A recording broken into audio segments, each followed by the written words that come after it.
In a small, picturesque village, nestled between rolling hills and dense forests, lived a young boy named Leo. Leo was known for his love of video games, which he played with intense focus and skill. He spent hours each day navigating digital landscapes, solving puzzles, and defeating virtual enemies. Despite his passion for gaming, Leo was a kind-hearted and observant boy, always ready to lend a hand to his neighbors. One cool September evening, as the sun dipped below the horizon and the village was enveloped in twilight, Leo was engrossed in a particularly challenging game. The village itself was peaceful, with the only sounds being the chirping of crickets and the occasional hoot of an owl. Without warning, the ground beneath Leo's feet began to tremble. At first, it was a gentle shake, but it quickly escalated into a violent, shaking force. Books tumbled from shelves, and windows rattled. Leo's game console blinked out, and his room was filled with the deafening roar of the earthquake. Fear gripped him, but Leo's mind raced, trying to find a solution. He remembered the video games he played, where strategy and quick thinking were key to overcoming obstacles. This was a real-life challenge, and he needed to act fast. Leo grabbed his flashlight and rushed out of his house, which was now swaying precariously.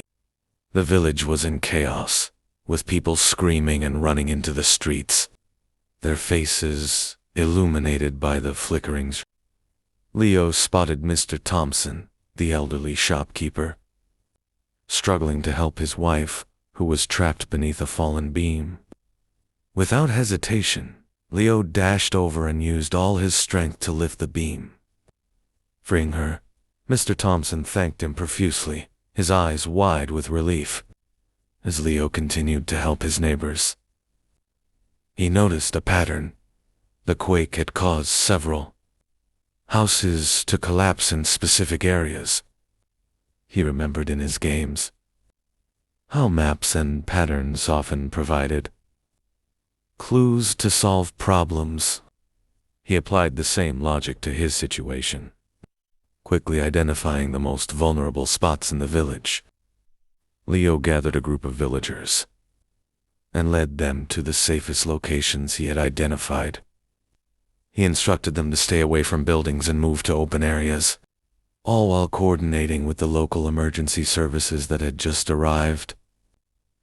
His calm demeanor and quick thinking helped the villagers feel more secure amidst the chaos. The night wore on, and the shaking eventually subsided, exhausted but determined. Leo continued to check on his neighbors and ensure everyone was accounted for. By dawn, the village was still standing, though it bore the scars of the earthquake, thanks to Leo's guidance and the efforts of the villagers. There were no serious injuries, and most of the damage was repairable. In the days that followed, the villagers came together to rebuild their homes and restore their community.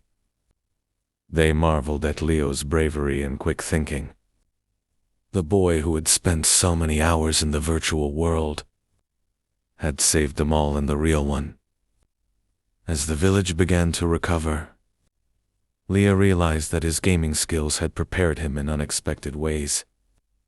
He had learned how to stay calm under pressure, think critically, and lead others. The village celebrated his heroism, and Leo's story became a testament to the fact that sometimes the skills we hone in our passions can prepare us for extraordinary real-life challenges.